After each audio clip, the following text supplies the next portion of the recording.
Bu Endang membentak Ani untuk kedua kalinya. Namun bukannya takut, tawa Ani justru makin menjadi-jadi. Ani kemudian berdiri di atas kursinya dan berjoget-joget, lalu tertawa-tawa lagi. Semua murid nampak heran dengan tingkah Ani. Namun, Ani tetap melanjutkan berjoget-joget di atas kursinya dan tertawa-tawa. Sorot mata Ani terlihat liar. Ada hal aneh yang terjadi pada Ani. Tidak biasanya dia bertingkah seperti itu. Terlebih, Ani tergolong murid yang pandai. Dia selalu masuk ranking 5 besar murid terpintar di kelasnya. Ada apa dengan Ani? Apa dia kesurupan? Simak video ini sampai selesai supaya tahu ceritanya. Dan subscribe channel Hororholics ini. Terima kasih.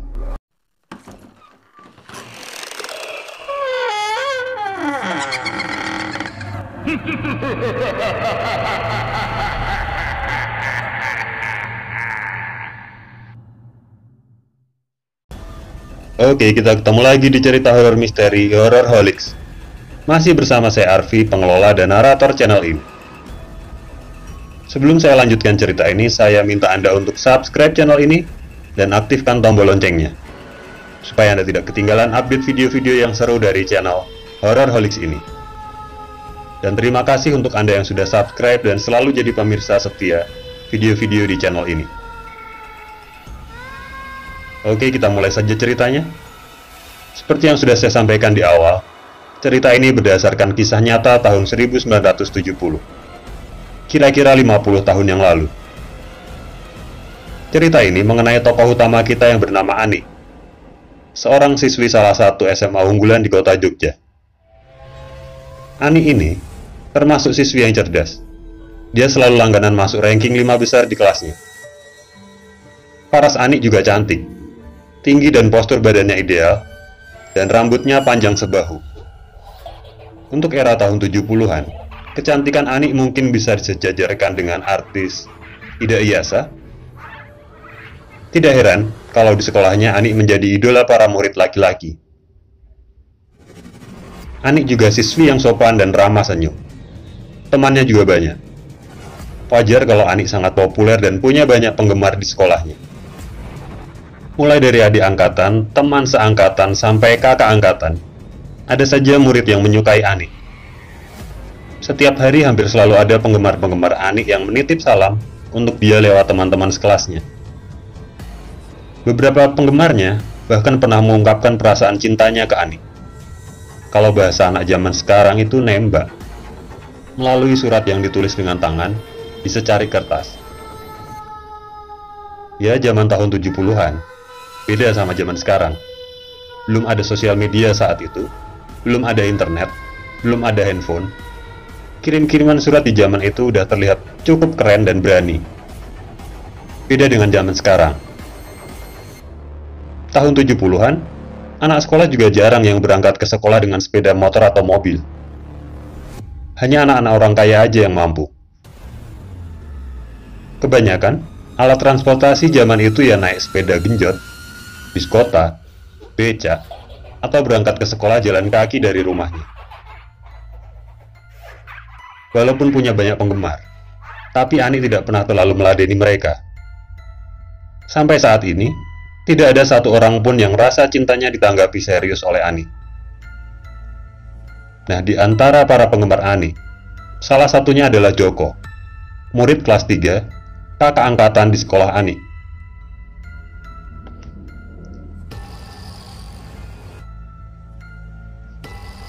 Joko ini sudah naksir dengan Ani setahun yang lalu, sejak Ani masih murid baru di sekolahnya. Beberapa kali Joko melakukan pendekatan ke Ani, tapi selalu saja responnya dingin. Hampir setiap hari Joko menitip salam ke Ani lewat teman sekelas Ani yang ditemui Joko. Curi-curi pandang selalu dilakukan Joko kalau Ani sedang di sekitarnya. Kadang-kadang, Joko juga menulis puisi di secari kertas dan dititipkan ke teman sekelas Ani. Biasanya isi puisi tersebut tentang kekaguman Joko pada Ani. Tentunya pakai bahasa gaul anak zaman tahun 70-an ya. Boleh dibilang Joko mencoba doing the best buat menaklukkan hati pujaan hatinya tersebut. Tapi Joko tidak pernah tahu isi hati Ani. Sebenarnya Ani tidak menyukai Joko, dan semua usaha pendekatan yang dilakukan Joko makin membuat Ani merasa risih. Kalau istilah anak zaman sekarang, cara norak Joko itu justru bikin Ani jadi ilfeel, hilang feeling. Walaupun tidak pernah ada respon dari pujaan hatinya, Joko tetap saja kekeh melakukan usaha pendekatan. Tanpa gentar dia terus mencoba untuk menaklukkan Ani. Dan tetap saja tidak ada respon positif dari Ani. Bahkan Ani makin ilfil dan menjadi makin enak dengan cara noraknya Joko. Joko ini adalah anak seorang tukang becak. Dan wajah Joko ya standar-standar saja. Kalau dibandingkan dengan artis muda tahun 70-an semacam Roy Marten atau Rano Karno, ya Roy Marten nilainya 8, sementara nilai Joko hanya 4 atau mentok 5 lah. Memang secara fisik dan derajat cukup berlebihan kalau Joko mengharapkan cinta Ani. Tapi ya namanya cinta, tidak bisa diatur dan seringkali membuat lupa diri kalau sudah mabuk kepayang. Hari ke hari Joko makin gencar melakukan pendekatan ke Ani. Sampai akhirnya muncul pemikiran di benak Joko. Dia harus mengungkapkan perasaannya ke Ani dengan lebih berani. Ya nembak itu istilahnya. Setelah berhari-hari gelisah dan mempertimbangkan, Joko memantapkan diri. Lalu dia memberanikan diri menulis sebuah surat untuk Ani. Entah sudah berapa puluh lembar kertas yang dicoret-coret, disobek-sobek, dan dibuang ke tempat sampah oleh Joko. Dan akhirnya, setelah 2 jam mencoba menulis, selembar surat cinta itu akhirnya jadi juga. Selembar kertas itu lalu dimasukkan ke sebuah amplop dan diberi tulisan, "Teruntuk D. Ani, dari Kakanda Joko." Joko lalu memasukkan surat itu ke dalam tas sekolahnya untuk diberikan ke Ani keesokan harinya di sekolah. Surat cinta itu sudah berada di dalam tas Joko lebih dari 3 hari. Tapi dia tetap tidak menyerahkannya ke Ani. Entah kenapa, nyali Joko menjadi hilang lagi setiap kali dia bertemu Ani di sekolahnya. Di hari ke-5, barulah Joko berani menemui Ani di depan kelasnya saat jam pulang sekolah. Ani terlihat kaget saat Joko mencegatnya di depan kelas sepulang sekolah. Dan lebih kaget lagi saat Joko menyerahkan amplop yang di bagian depannya ada tulisan air mail, dan di sebelah belakangnya ada tulisan teruntuk D. Ani dari Kakanda Joko. Joko lalu meminta Ani untuk membaca surat itu nanti saja saat sudah sampai di rumah. Ani yang memang sudah merasa ilfil pada Joko acuh tak acuh padanya. Dan setelah memasukkan surat itu ke tasnya, Ani lalu beranjak pulang. Saat itu hati Joko berdebar-debar tak karuan. Belum pernah dia berada dengan jarak sedekat itu dengan Ani pujaan hatinya. Begitulah gaya PDKT anak zaman tahun 70-an. Ya jangankan berada di dekat pujaan hatinya, dikasih senyuman saja, mungkin sudah bisa bikin sangat bahagia dan susah tidur berhari-hari. Di dalam surat cintanya, selain menyatakan cinta dan meminta Ani menjadi pacarnya, Joko juga menuliskan sebuah pesan di akhir surat. "Dek Ani, aku tunggu jawabanmu 3 hari lagi. Sepulang sekolah, di bawah pohon beringin, di dekat lapangan basket sekolah." Dan akhirnya tiba juga hari yang ditunggu-tunggu Joko. Hari jawaban dari Ani. Sudah 3 malam Joko susah tidur karena gelisah menunggu hari itu. Dan tibalah saatnya hari yang ditunggu-tunggu. Sebelum jam pelajaran di kelasnya usai, Joko sudah menyelinap keluar dari kelas dan dia segera menuju ke kelas Ani. Setelah 10 menit menunggu di depan kelas Ani, akhirnya bel jam bubar sekolah berbunyi. Jantung Joko makin berdebar-debar kencang. Dia menunggu Ani pujaan hatinya keluar dari kelasnya. Saat Ani lewat, Joko lalu mencegatnya dan menyampaikan ke Ani kalau dia menunggunya sesaat lagi di bawah pohon beringin di dekat lapangan basket. Joko lalu beranjak ke tempat yang dimaksud, sementara Ani masih belum berangkat ke sana. Masih di depan kelasnya dengan beberapa sahabat dekatnya. 15 menit Joko menunggu di bawah pohon beringin itu. Dari kejauhan, beberapa teman Joko yang tahu mengenai surat cinta ke Ani dan tahu tentang hari jawaban Ani memperhatikan dari kejauhan. Joko makin gelisah menunggu Ani yang belum datang juga. Dan 5 menit kemudian, Ani muncul. Tidak sendirian, tapi bersama 3 orang sahabatnya. Joko lalu memberi isyarat ke Ani untuk duduk di dekatnya, di bangku panjang di bawah pohon beringin. Ani kemudian menghampirinya. Mereka berdua terdiam sekitar 5 menit, tanpa sepatah kata pun. Hanya duduk dan berdiam diri saja. Dari kejauhan mulai terdengar sorakan heboh dari beberapa teman-teman Joko. Akhirnya Joko memberanikan diri membuka percakapan, dan dia menanyakan ke Ani tentang surat cintanya beberapa hari lalu. Dan menanyakan, apa Ani mau menjadi pacarnya dan menerima cinta Joko. Saat itu, jantung Joko berdebar kencang, dan bicaranya terbata-bata. Keringat mulai mengalir di dahinya. Joko lalu memandang ke arah Ani, menunggu jawaban dari Ani. Pada dasarnya, Ani ini tidak suka dengan Joko, dan dia merasa sangat ilfil dengan Joko. Mendapat surat cinta dari Joko, itu bahkan seperti mimpi buruk yang jadi kenyataan buat Ani. Ani kemudian mengambil surat cinta Joko dari dalam tasnya. Dia lalu berdiri di depan Joko dan melakukan hal yang sangat mengejutkan untuk Joko dan para suporternya yang terus mengamati mereka dari kejauhan. Ani berdiri di depan Joko. Dia memegang surat cinta yang masih di dalam amplop itu. Dan dia lalu menyobek-nyobek surat dan amplop itu di depan wajah Joko yang masih duduk di kursi. Ani lalu berkata ke Joko, "Aku gak suka kamu. Jangan deketi aku lagi. Jangan ganggu aku lagi. Aku enak sama semua sikap kamu selama ini ke aku." Ani lalu beranjak pergi dari Joko yang masih terdiam di kursi panjang itu, di bawah pohon beringin. Dia tidak bisa berkata-kata. Hatinya hancur berkeping-keping. Joko benar-benar tidak menduga bahwa selama ini, semua usaha yang dilakukan untuk mencuri hati Ani hanya dianggap sebagai gangguan dan membuat Ani menjadi enek atau ilfil. Joko memang tidak menangis saat itu. Dia hanya terdiam, tapi hatinya menangis. Dan kepalanya terasa mendidih. Supporter Joko dari kejauhan terdengar tertawa-tawa dan mengolok-olok dari kejauhan.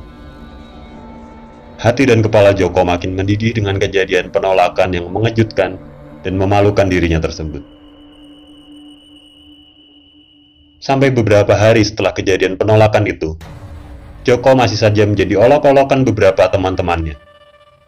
Dan makin lama, makin banyak orang yang tahu cerita penolakan itu. Joko makin emosi. Terlebih lagi saat dia bertemu dengan Ani. Biasanya Ani tersenyum. Tapi setelah kejadian penolakan itu, Ani selalu buang muka kalau melihat Joko. Berhari-hari, berminggu-minggu, Joko mengalami olok-olokan tersebut atau bullying, dan dia makin emosi. Perasaannya ke Ani berubah. Dari penggemar yang paling setia, berubah menjadi pembenci, atau bahasa gaul anak sekarang itu haters. Joko akhirnya makin emosi dan menjadi gelap mata. Muncul pemikiran gila di kepalanya. Kalau dia tidak bisa mendapatkan cinta Ani, maka tidak ada laki-laki yang boleh mendapatkan cinta Ani. Berhari-hari Joko memikirkan rencana gila itu di kepalanya, dan akhirnya tekadnya bulat. Joko lalu mencari tahu lewat orang-orang, dan akhirnya dia benar-benar menjalankan rencananya itu.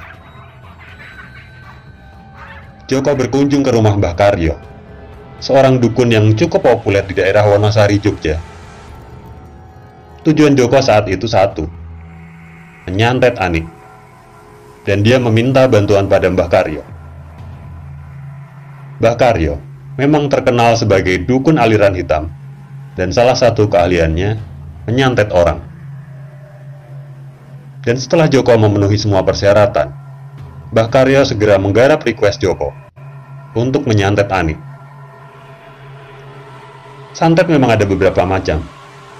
Di antara yang paling sering digunakan adalah santet untuk mengambil nyawa atau membunuh orang, dan santet untuk membuat orang menjadi tidak waras atau gila. Santet gila inilah yang akhirnya dipilih Joko untuk Anik. Joko yang telah gelap mata berpikir, ini adalah balas dendam yang sempurna. Anik bisa tetap hidup, tapi dalam keadaan gila. Beberapa hari kemudian, di ruangan kelas Anik, saat jam pelajaran bahasa Indonesia, Bu Endang sedang mengajar di depan kelas. Murid-murid memperhatikan dengan serius. Di tengah keseriusan mereka, tiba-tiba, Anik tertawa-tawa. Bu Endang menghentikan penjelasannya dan langsung melihat ke arah Anik. Sorot mata Bu Endang terlihat marah.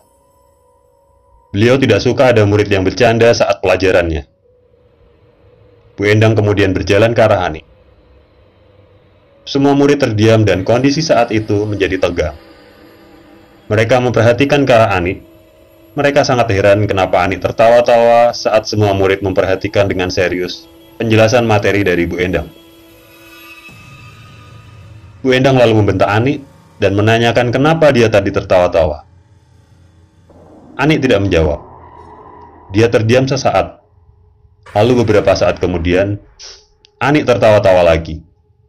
Dan kali ini, tertawanya makin keras dari sebelumnya. Bu Endang membentak Anik untuk kedua kalinya. Tapi bukannya takut, tawa Anik justru makin menjadi-jadi. Anik kemudian berdiri di atas kursinya dan berjoget-joget, lalu tertawa-tawa lagi. Semua murid nampak heran dengan tingkah Anik. Tapi, Anik tetap melanjutkan berjoget-joget di atas kursinya dan tertawa-tawa. Sorot mata Anik saat itu terlihat sangat liar. Bu Endang lalu keluar kelas dan memanggil beberapa orang guru lain. Anik lalu diungsikan paksa ke ruangan guru. Di ruangan guru, kehebohan terjadi. Anik makin mengamuk. Dia terus tertawa-tawa, berlarian ke sana kemari, mulai melempar buku-buku, dan tetap tertawa-tawa. Tingkah Anik makin tidak karuan, dan dia mulai naik ke atas meja yang berada di ruangan itu, berjoget-joget di atas meja, tertawa-tawa, dan makin kegirangan. Sorot matanya terlihat sangat liar. Beberapa guru kemudian berusaha menangkapnya. Anik bukannya takut, tapi malah makin kegirangan. Dia berusaha menghindar, berlari lagi, dan sambil terus ketawa-ketawa. Kepanikan terjadi dalam ruangan guru tersebut, dan beberapa puluh murid mulai keluar dari kelas mereka untuk mencari tahu kejadian apa yang membuat heboh itu. Di antara para murid yang keluar dari ruangan kelas mereka dan mengamati dari luar ruangan guru, ada Joko di sana. Joko mengamati dari kejauhan, dan dalam hatinya, Joko tersenyum dan berkata, "Terimalah pembalasanku, Anik."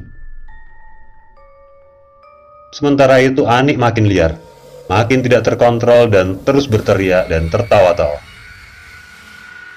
Anik, salah satu murid idola di SMA itu, dan salah satu murid terpandai, sudah bukan Anik yang sama. Dia benar-benar sudah berubah. Kejadian Anik tersebut adalah cerita dari kejadian nyata yang sedikit saya modifikasi. Termasuk juga nama-nama tokohnya terpaksa saya samarkan, tapi tidak mengubah esensi ceritanya. Tunggu dulu, dari mana saya tahu cerita ini? Saya belum lahir saat kejadian ini terjadi tahun 70. Jadi gini, rumah orang tua Ani tidak jauh dari rumah nenek saya. Sekitar 1 kilometer jaraknya. Dan waktu saya kecil, saya sering melihat Ani ini. Terakhir kali saya melihat Ani tahun 1996. Kondisinya tidak jauh berbeda. Tetap tidak waras. Saat itu, saya sering melihat Ani di halaman rumahnya. Salah satu kakinya diikat dengan tali jemuran dan diikatkan ke pohon di halaman rumahnya. Tingkah Ani memang sudah tidak terlalu liar. Tapi tetap saja, dia tidak waras. Seringkali dia terlihat mengajak bicara daun-daun kering yang jatuh di sekitarnya. Lalu mendadak tertawa-tawa lagi, dan dengan cepat berubah jadi menangis, lalu tertawa-tawa lagi. Terkadang dia bernyanyi tidak jelas, dan sesekali menyebutkan kalimat, "Mas Joko, aku cinta padamu. Mas Joko, aku kangen kamu." Lalu dia tertawa-tawa sambil memeluk-meluk pohon mangga yang ada di sampingnya. Dulu waktu saya kecil, Ani ini sering sekali jadi bahan keusilan saya dan teman-teman masa kecil dulu. Ya iya, walaupun saya juga tahu itu tidak baik. Tapi namanya anak kecil, sering usil kalau ketemu orang tidak waras. Waktu itu kami sering melempari Ani dengan batu-batu kerikil, dan Ani berteriak-teriak. Lalu kami kabur, dan Ani kembali tertawa-tawa lagi. Coba bayangkan, tahun 1996, saat itu saya terakhir kali melihat Ani. Itu sudah 26 tahun sejak kejadian penolakan cinta Joko ke Ani. Dan akhirnya, kejadian itu mengubah hidup Ani selamanya. Ani memang tetap hidup, tapi dalam keadaan gila. Berita terakhir yang saya dengar sekitar tahun 2010, Ani meninggal dunia. Dan sampai akhir hayatnya, Ani tetap sama. Tidak bisa sembuh dan tetap tidak waras. Tetap gila. Pelajaran dari cerita ini, kita bisa membaca sikap orang lain. Tapi kita tidak pernah bisa membaca pikiran dan hati orang lain.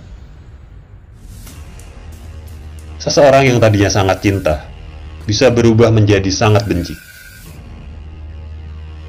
Jadi untuk Anda, baik perempuan maupun laki-laki, saat ini zaman sudah berubah. Tidak hanya laki-laki yang berani mengungkapkan rasa cintanya. Perempuan juga sekarang sudah berani melakukannya.